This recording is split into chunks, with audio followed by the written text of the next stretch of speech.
Hello my dudes and welcome back to All the Magic Arcana. This episode we're going to be looking into the later stages of Primal Magick, and we're going to be building another level to the tower. Before we do that though, let's take a look at the village so far because we've had some upgrades going on over here. We've put down a few extra buildings. So first up is this courier's hut. It's at level 5 and the only materials for this are this cobblestone wall and some fences and a lantern. A very simple courier's hut. And also over here we have our cookery, which is required for us to get level 5 food. This is the lady over here who is going to cook our colonists all of their steak dinners. Delicious. So the colonists will come over here to our level 5 now restaurant and enjoy their steak dinner, hopefully, on one of these benches. We've also added a secondary miniature farm inside our existing farm. This is only level 3, but it gives us access to 3 more fields that are required for us to make steak dinners. You can see here a field with potatoes, a field with onions, and a field with garlic. Honestly, I only really wanted the builder from Mine Colonies, and it's crazy how much the mod forces you to build all of this infrastructure just to support one builder. And of course the last ingredient in a steak dinner is of course the steak, cooked beef, and so our cowhand at level 5 is taking care of the steak. But that's all the ingredients for steak dinners, which are a level 5 food, and will keep all of our colonists pretty well fed. But also upgrading our housing to level 5 has meant that we do have a few kids bopping around the colony. And another really cool thing is now that our colony is level 5, the colonists that show up are wearing like really expensive clothes. I don't know who this princess is, and these aren't really quarters fit for a princess, but you know what? Welcome to the colony, my friend. And so work commences on the next level of the tower. So the last level was, of course, the mystical agriculture level, and it was a really cool level. It's served its purpose quite well, and we still have a lot of area inside there for more crops. But it was also quite detailed and quite elaborate, so with the next level of the tower, we're going to be building an area to do Primal Magick. And when I was thinking about Primal Magick, I was thinking, well, okay, so the tower is basically deep slate and stone brick. That's the general feel. But we also have to have some levels of the tower that aren't super detailed. So I was going to try and go for a very basic level of the tower here with the Primal Magick level. So it's really just kind of like a straight cylinder with one exception. I wanted to detail the windows. And the design on the windows I was going for was a bit of like a moon shape. I don't know if you can see that, if it looks like a moon to you guys. Maybe it doesn't. Honestly, it's kind of difficult to get a moon in Minecraft, which is made out of like squares. But also it took the builder an insane amount of time to build this level of the tower. And again, I really do think it's just the size. Also, the walls are very thick. Now, because I'm a relative newcomer to Primal Magick, I wanted to be sure that we had enough room on this level to do everything that Primal Magick wants us to. So the key design feature for this floor was really just a lot of floor space. And obviously, the thicker you make the walls, the more detail you add into the walls, the less space you have inside the building. So I tried to find a nice balance between nice levels of detail on the walls, but also plenty of room inside. Now there was a slight issue while we were building the tower. For some reason, production completely stopped, like the build just froze. And I was trying to work out why until I realized, oh my god. So the builders aren't exactly the brightest of beans, and our builder threw herself off the tower and died from fall damage. Oh my god. But I've noticed in this version of Mine Colonies, for some reason colonists just really love taking fall damage. But there we go, as the tower finishes, we have loads of room inside now to get into Primal Magick, and there's so much of this mod that we haven't yet discovered. So let's jump in and take a look. So my dudes, there we go, the tower is getting pretty high. There are way more levels to go though, we have barely scratched the surface. And I'm pretty happy with how this moon section of the tower came out. There's a few decorations we could add to it, but I want to wait until we get some blocks from the mod before we start decorating the tower. Also, a way to fly around the tower would make decorating much easier. Now a couple of things before we get going. Oh wow, look at Jessim. That is an amazing looking dress. Fantastic. Now you may have noticed that in the top left, we no longer have the FPS counter. And a massive thank you to Oki for pointing this out to me. But basically, yeah, this button on the left here, these weird goggles, if you click on this, you'll get to the create config. You can go to configure here, go to access configs of other mods, scroll all the way down. You have to use your mouse wheel because it doesn't let you scroll, which sucks. Until you find something called Sodium Extras. Now if you click on this, go to Client Config, General, and then here we go, FPS Display, and you can turn this off. Save the changes, come out of it, and just like that, the FPS counter is no more. So Primal Magick and where to begin? Well, first of all, we're going to move the stuff from our little kind of workshop down here, the spellcrafting altar. That can go, also the scribe's table, the research table, pick up all of this stuff, and we're going to move this inside the tower to the Primal Magick area. Now we've also added some more crops over here. You can see we've filled out the dye seeds, the nature seeds, the wood seeds over here, and of course the Inferium seeds on the right. There's a few more gaps for a few more crops, but I want to stay away from the really broken stuff in Mystical Agriculture, so we're only going to be really doing the level 1 and 2 and maybe 3 stuff. The last thing I want to do is just print diamonds from crops, because that is really cheaty. But also, you guys mentioned there were a few ways that you can automatically harvest these plants. Number one, and a really good suggestion, was the pylons. These are from a mod called Pylons, and there is a pylon called the Harvester Pylon. This harvests crops in a configurable radius. It looks really cool, and I definitely want to get into it. However, when you click on the recipe, it needs blackstone and quartz, so we have to go to the Nether to get that stuff. But down the line, that's a very strong option. So okay, we need to split this tower up into little kind of segments. Now I want one area to be dedicated to books. We can call it like a book nook, and I reckon right in front of the stairs here, this is a good space to put all of our books and basically language research. Then over here on the right, we're going to do a bit more general crafting, and this is where we're going to put things like the Arcane workbench and the analysis table. So we'll put them here for now, but we can move these down the line. And then the research table over here for the book stuff, and was it the scribes table as well? We'll put that over here too. And yeah, these are kind of all about the books. Put the writing supplies in there. And yeah, this is the book learning stuff. So there are a couple of ways we can do this. What we could do is go into the grimoire and just basically follow the quest chain. Go through all of these fundamentals, learn about the moon, etc. But it's a bit book heavy, and there's a couple of other things I want to do instead. So number one, we're going to type @Primal Magick and take a look at just all the items the mod has, because it's got loads of stuff. There's 11 pages here of Primal Magick stuff. A lot of it's just like books and building materials and blocks, but there's still also like loads and loads and loads of stuff. Wow, loads of potions as well. That's a lot of potions. Now, number one, we absolutely need some wizard robes. That's got to be like our number one objective right now. And it looks like the mod has us covered. So you can start with apprentices robes, which look like they're very simple to make. Just a bunch of wool, and that will get you a basic apprentice set. So let's go grab some wool and take a look at what that looks like. Now, if we check in the warehouse, I think our farmer has grabbed loads of fluffy puff. Oh yeah, look at this, perfect for making wool.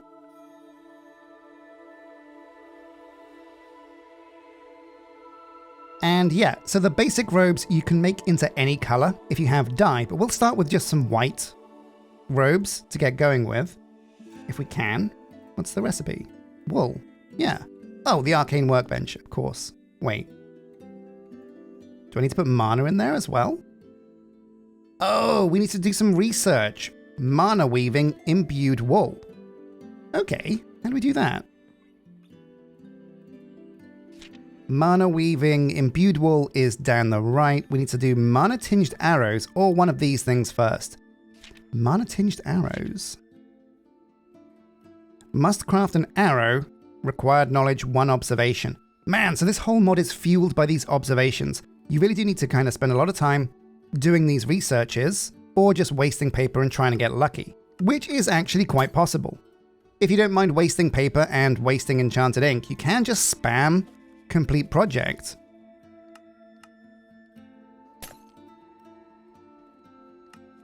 And it's one way of doing it. However, it does get really difficult to complete them like this, so it is a bit of a risk, and you go through the durability on this enchanted ink quite quickly. So it really does look like the mod does not let you skip ahead. You have to do the research in the book before you can craft anything.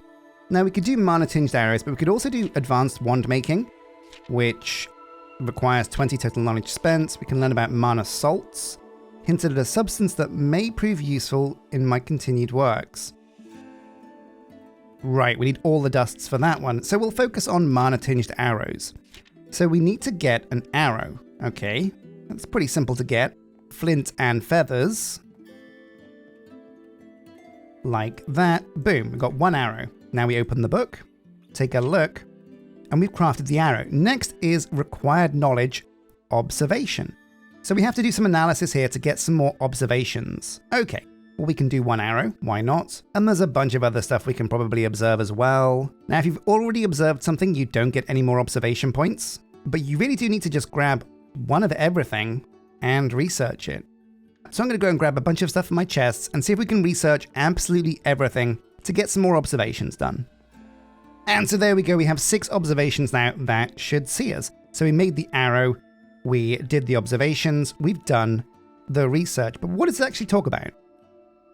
If I have some mana and I have an arcane workbench, I want to make something cool, something useful, my knowledge is still so limited. What if I channel some mana into my weapons?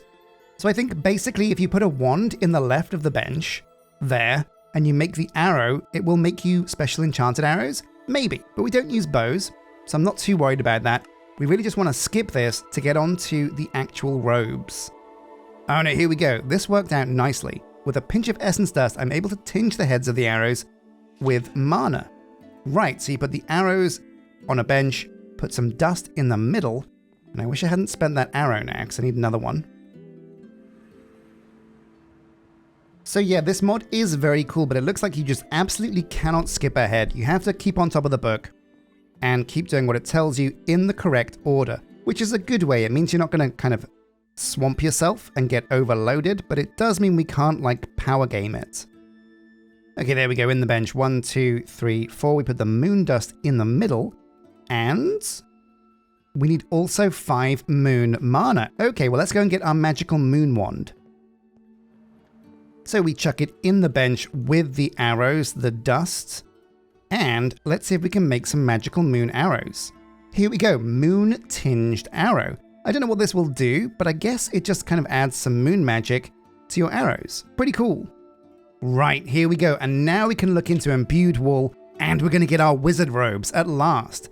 So we'll complete this because we've got the observation, we've got the lime wool. So it looks like you have to keep analyzing random things.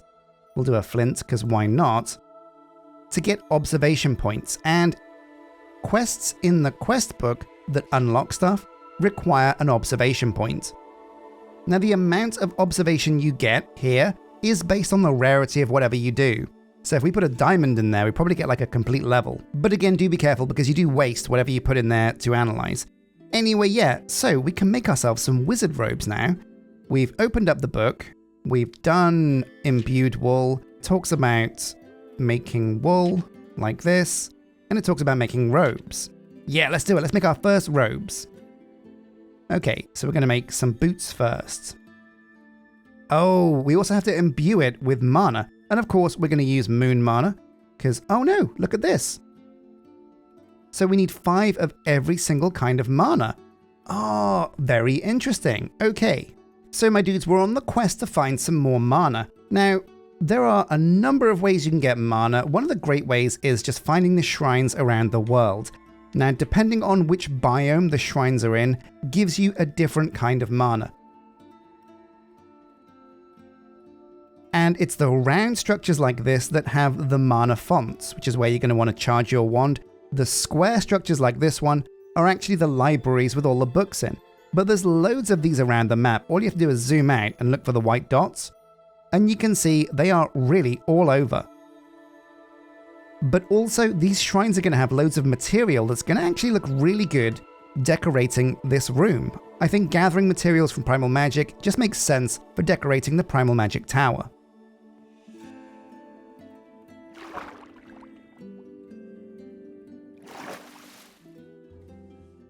So while we're here, obviously we'll charge up the mana with all of this moon magic, get into my wand, but we're also going to just destroy this shrine as well. So we can use some of these materials. Marble bricks, yes please. Oh yeah, we'll take the stairs as well. We're going to leave a bit of like a mess here, but that's okay. We can kind of just delete this shrine. Oh no! Oh, Sakura Raznik. Like, oh my god, Jessim Raznik. There's like a zombie apocalypse going on down there. Oh jeez. Oh my god, Helga, no! Oh, look at that! There's a baby zombie on the prowl. He's going after our Emerald Muncher. What the hell? That's frustrating. But you know what? Colonists are... Oh god, yeah. Ripperoni and pepperoni, my dude. There goes Uncle Raznik. Oh god. It's just one baby zombie. Oh, Jesus. I hate the rain. I hate the rain. But it's okay, the colony will survive. So we're kind of locked here. We have to go around now and get one of each type of mana. We've got loads of sea mana, as you can see already. I found a sea shrine. We've also got loads of moon mana. So we need to find the 3 missing shrines. And those are going to be Earth, Sky, and Sun. So I feel like Sun's going to be in the desert. I imagine Sky might be in the sky. I'm not entirely sure. And Earth, again, is a bit of a mystery. But one thing's for sure, I'm fairly sure we can find all of these manas if we just go on a bit of an exploration mission and track down these shrines in different biomes. So I've got my wand at the ready, I've got some eternal stake, I feel like I'm ready to go exploring.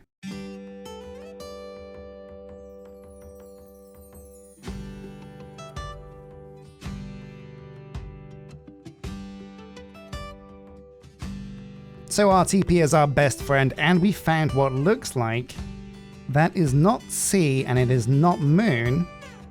Aha, it's an ancient sky font, so we can suck sky mana out of this one. And this is located in, what kind of biome is this? So we are in a meadow, and it's quite high up. Now, oh my god. There is the skeleton of a giant dragon over there. That's pretty terrifying, and I think there might be a dragon nearby too. Dragons are super terrifying, we want to stay completely away from them. But there we go, a sky font. We'll grab some marble, because we're pretty out of the way here. We can also grab, oh, what's this? Is this sky ore? Yeah, it is, look at that, sky dust, amazing. Put this in our backpack for safekeeping, like that. And my friends, let's continue the hunt. So now we're looking for desert. Or, oh, Dean Raznik, welcome to the crew. So, next one we're looking for is desert. This is kind of like a desert, but I might have to RTP to find the next shrine.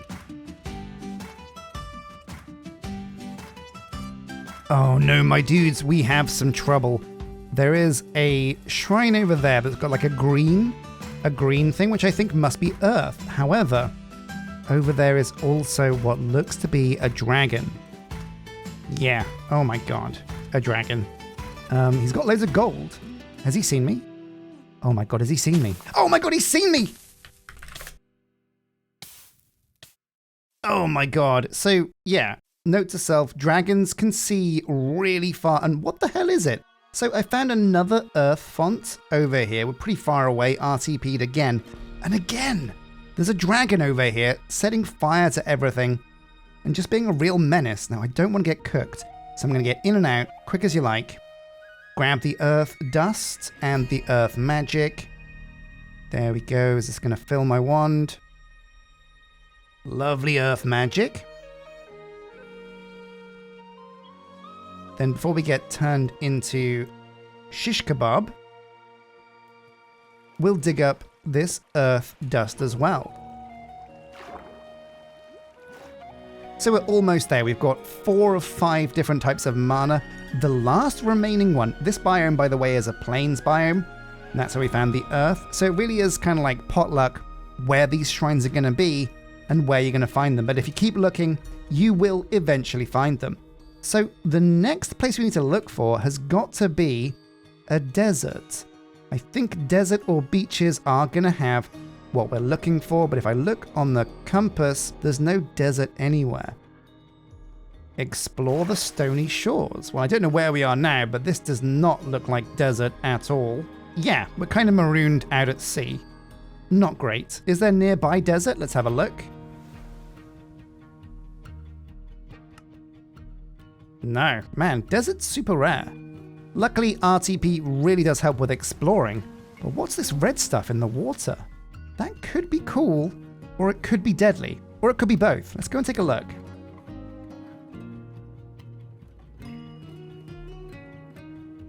Oh man, this is really weird. Blood Feeder's Home.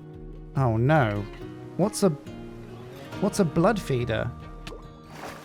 Oh, hang on a sec. Look at this. Vampire Forest. Yeah, I don't think I want to go in there. That's not going to be a good time. So we come home kind of defeated, but maybe outside of shrines, there's another way for us to get sun magic into this wand. So what about alchemy? There's an introduction to alchemy here, and that could be a way for us to break down materials into dust. I think so, at least. So take me to the quest. Alchemy. Basic alchemy. I think I'm getting the basics of alchemy. Combine dust-like affinity materials for interesting results. Be careful handling it. Definitely don't eat it. Okay. So the first thing we need to do is make an essence furnace the same way we made an arcane workbench. Okay, that's pretty simple. So I'll go and grab a furnace and we can wave the wand at it and it should become a magical furnace. Right over here in the corner, we can move all this around at a later date, no worries. And now let's wave the wand at it. Here we go. Boom, alchemy, and we have an essence furnace. Now it looks like you burn things, and I think we can add anything here and it'll break it down into its dust form, but that might not be what this thing does. Let's take a look. Oh my god, yes, so this is the answer. We don't need to find a special font out in the world. We can literally just break things down, burn them in this, and it will turn them into their prime essence. Now, I'm trying to remember what kind of things had sun affinity. And if I remember rightly, most of the plant crops that you get, like most of the grown things, do have some kind of sun affinity. So let's go and grab some seeds, I guess. So we've got some fuel in the form of planks. We'll put the planks into the furnace. I think that should work. And now let's try and break down these seeds and let's see what they become. No. Okay, it's not turning it into the essence that we want. Maybe it's like a chance-based thing. Ah, here we go. So items with particularly weak affinities only have a chance to generate a dust. They might not generate anything at all. However, we do have a stack of seeds. So if we leave these to cook, fingers crossed, there's a high chance that we will eventually get at least one piece of sun dust. Well, okay, the seeds aren't coming up with any kind of essence, so let's try and cook ourselves one of these dark oak saplings. Surely that's going to have some kind of essence with it. Ah, yeah, there we go. Finally, we have some sun dust. Now, it's all well and good, but we can't draw mana out of dust. So where else does alchemy take us? Basic calcinator. The essence furnace is functional, but it produces very little essence. And if I'm being honest, it smells pretty bad. Wow. I think I can do better. So you can make a better one. If we get all of the dusts and an observation, we can make a calcinator, whatever that is. I mean, it sounds crazy. So we need to craft sky dust, sea dust, and moon dust. So some more stuff to smelt. If there isn't sea essence inside prismarine crystals, then I don't know what there is sea essence inside, to be honest. But we'll make some more planks again. Chuck this in here as fuel.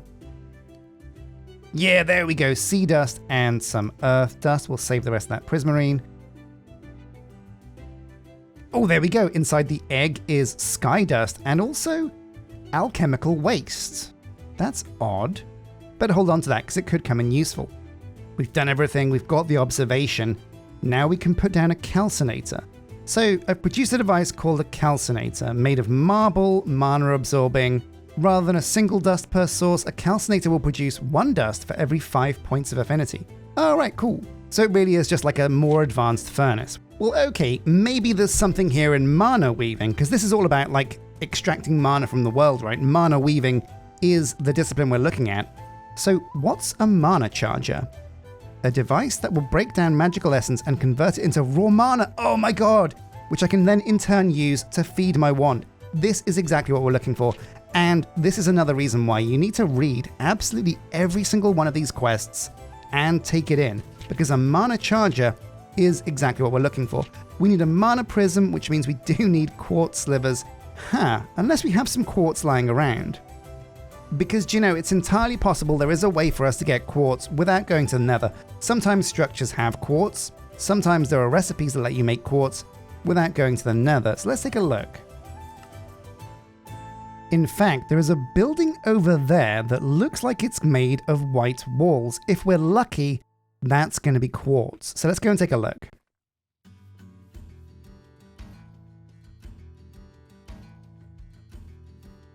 Yeah, you know what? That does look like quartz. Could get really lucky. Now, this does look like someone lives here, and it could be a rude dude. Owl be back. Taming owls. Owl post office? What the hell? What is this place? It's like an owl roost for mail. Oh my god, yeah, look at this. This is so cool. It's like a little postman's office. The floor is grass, but that's okay. He's got a crystal ball from Hexarai. Don't mind if I just pinch that for you. Yeah, oh yeah, nice crystal ball. There's also some loot packages. Oh, wait, look at this. So there's some stuff. Oh man, gold rings, peanuts, and some bunny hoppers. Yeah, they're the stuff. Very nice. There's also, oh man, Hexarai looks like a very cool mod. But let's keep going. So we're looking at the walls and how they might be made of marble. No, it's not made of quartz. It's made of bone. Ah, that's a shame. Well, what about another look on the map? Because if we can see something white from above, it's entirely possible that there might be quartz somewhere in maybe even like one of these villages. So, hang on a sec, what's this? So there's white over here.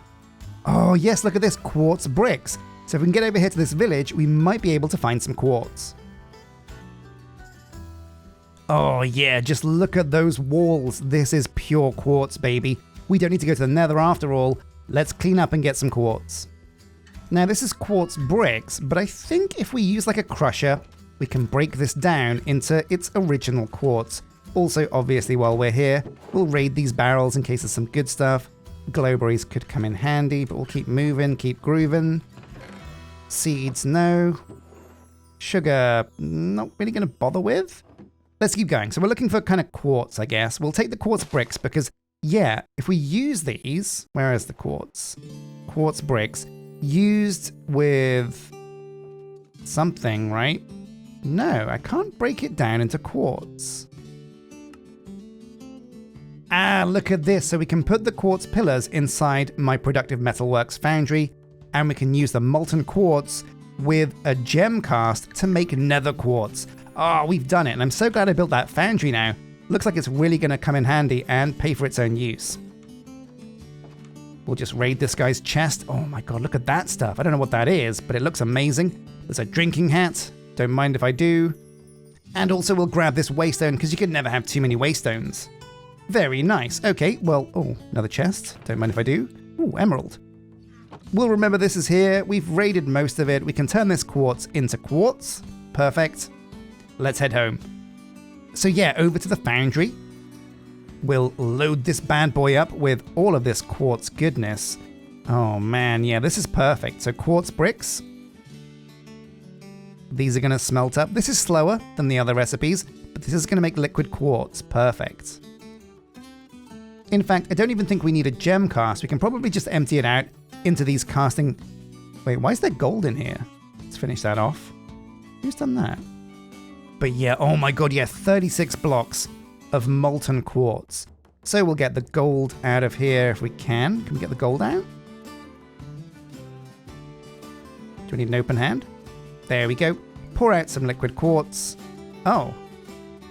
So quartz won't pour out into casting basins. We can, however, make a gem cast.